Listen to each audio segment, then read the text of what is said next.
બાવળિયાળીમાં ભાઈ શ્રી રમેશભાઈ ઓઝાના વ્યાસાસને કથામાં વડાપ્રધાન શ્રી નરેન્દ્ર મોદીએ સંદેશો આપ્યો છે.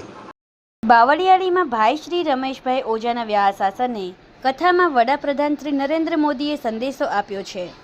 બાવળિયાળી ઠાકરધામમાં ચાલતી શ્રીમદ ગોપજ્ઞાન ગાથામાં વ્યાસપીઠ પરથી ભાઈ શ્રી રમેશભાઈ ઓઝાએ નંદ ઉત્સવ પ્રસંગ વર્ણન કરી સૌને નચાવ્યા. તેમણે ભાગવત કથા અને ચરિત્ર સાથે માણસ માટે, માણસ પક્ષીઓ માટે અને માણસ પંખીઓ માટે જીવે તે સાર્થકતા ગણાવી. ચકલી દિવસ સાથે ભાઈ શ્રી રમેશભાઈ ઓઝાએ માણસ અને પ્રકૃતિ રક્ષા માટેના સંસ્કાર ભાગવતમાં રહ્યાનો બોધ આપ્યો.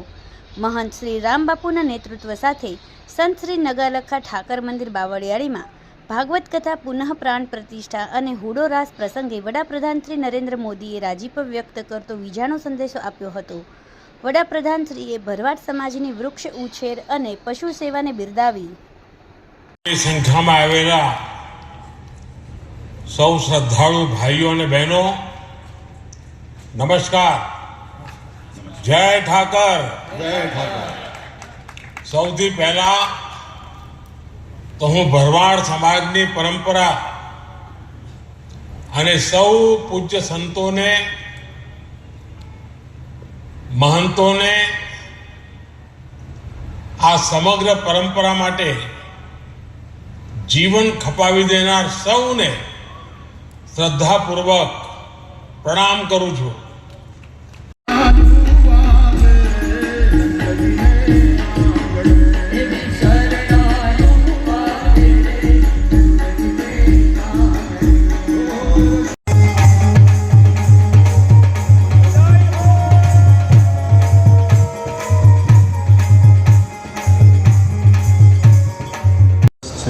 દુનિયા જીવવા જેવી છે. પરમાત્માએ આ આપણને મન ચાખ્યો છે અને એમાં આપણે આપણું પાત્ર ભજવવાનું છે અને સાચી રીતે અને સારી રીતે આપણે આપણું પાત્ર ભજવીને ધીમે ધીમે ચકલાઓ ઓછા થતા જાય છે. આમ વિશ્વ ચકલી દિવસ મનાવવામાં આવે છે. એના માટેના માળા પણ સરખી રીતે કરી શકે અને ચકલીઓ બચે તે માટે થઈને પણ પ્રયાસો સંપૂર્ણ વિશ્વમાં થઈ રહ્યા છે. અને અહીંયા બાવળિયાળીમાં અંજનેશ્વરીજીને ત્યાં હું જ્યાં છું ત્યાં તો હવાનાથી માંડીને હા સુધી ચકલા ફર કરતા દેખાય છે. શહેરની અંદર બહુ હવે ચકલા જોવા મળતા નથી. અરે હળાદમાં કાકીને વાસ નાખીએ તો કાગડા જ જોવા મળતા નથી. આપણા ઋષિઓએ આપણને પ્રકૃતિની અને પર્યાવરણની સાથે એક સંવાદિતા સાધી અને જીવવાનો સંદેશો આપ્યો છે. આપણે રાધા કૃષ્ણની તો પૂજા કરીએ છીએ, આપણે ભગવાન શિવની પૂજા કરીએ છીએ, આપણે પરાંબા ભગવતીની પૂજા તો કરીએ છીએ, આપણે ભગવાન શ્રી હરિની પૂજા કરીએ, આપણે રામ મંદિરમાં જઈને રામની પૂજા કરીએ તો કરીએ જ છીએ. પણ આપણે તો છોડવાની પૂજા કરીએ, આપણે ઝાડવાની પૂજા કરીએ, પીપળાની પૂજા થાય, વટ સાવિત્રી વડલાની પૂજા થાય. આપણે આરાવારા આવે ત્યારે નદીમાં નાય, ભીને કપડે લોટા જે કંઈ પાણીના પાત્ર હોય એમાં પાણી ભરી અને ધ્રોખડને પાય, બોરડીને પાય, પીપળાને પાય, વડલાને પાય, બાવળને પાય. એનાથી પિતૃદેવતા તૃપ્ત થાય. આ પર્યાવરણ સાથેનો સીધો સંબંધ સ્થાપિત કર્યો છે આપણા ઋષિએ. આપણે વાયુને દેવ કહીએ છીએ, આપણે પૃથ્વીને માતા કહી પ્રણામ કરીએ છીએ. એટલે આ બધા જે પક્ષીઓ હોય કે પ્રાણીઓ હોય એને પણ આપણે કોઈને કોઈ દેવતાની સાથે જોડ્યા. ગરુડ તો કે તો ભગવાન વિષ્ણુનું વાહન, હંસ બ્રહ્માજીનું વાહન.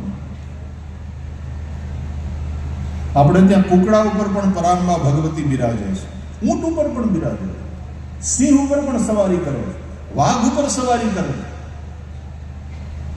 ભગવાન શિવ નંદી ઉપર સવારી કરે અને ગણપતિ બાપા એ તો પાછા ઉંદરડા ઉપર. ગણેશની સાથે આપણે ઉંદરને જોડ્યો. ગણેશ એટલે જ્ઞાન. આ કમ્પ્યુટર છે ને એને હરખી રીતે હલાવવા માટે માઉસની જરૂર પડે, ખબર છે? કોમ્પ્યુટરની સાથે માઉસ હોય. એને કેમ માઉસ નામ આપ્યું હશે? ઉંદેડો ગણપતિનું વાહન છે. કાર્તિકેયની સાથે આપણે મોરને જોડ્યો, ઇન્દ્રની સાથે આપણે ઐરાવત હાથીને જોડ્યો, એ એનું વાહન છે. એમ આપણે પ્રાણીઓ હોય કે પક્ષીઓ હોય એને દેવતાઓની સાથે જોડી એને પૂજનીય માન્યા. આપણે એના જીવનનો પણ આદર કરતા, કોઈની હિંસા નહીં, કોઈની હિંસા, પ્રકૃતિની પૂજા. શ્રીમદ ભાગવતમાં મને કોઈ પૂછે કે એના મુખ્ય સંદેશ શું આખા ભાગવતમાં, તો એમ કહેવાનું મન થાય કે 3 જ વસ્તુ શીખવાની છે. ભાગવત 3 વસ્તુ શીખવાડે. પહેલી વાત, મનુષ્યનો વ્યવહાર મનુષ્યો સાથે કેવો હોવો જોઈએ.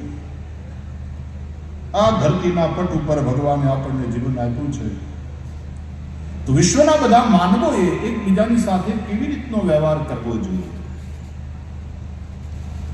भागवत पहला तो ये संदेश आता है, मानव का व्यवहार मानवों के साथ कैसा होना चाहिए. बीजो संदेश, मानवों व्यवहार मानवेतर जे जीव सृष्टि है, पशु होय, पक्षी होय, अरे कीटको होय, जीव जंतु, आ बधानी साथे मानसनो व्यवहार केवो होवो જોઈએ. એ બીજો સંદેશ. અને ત્રીજો સંદેશ, માનવોનો વ્યવહાર પ્રકૃતિ સાથે કેવો હોવો જોઈએ. પ્રકૃતિ અને પર્યાવરણ. પર્યાવરણ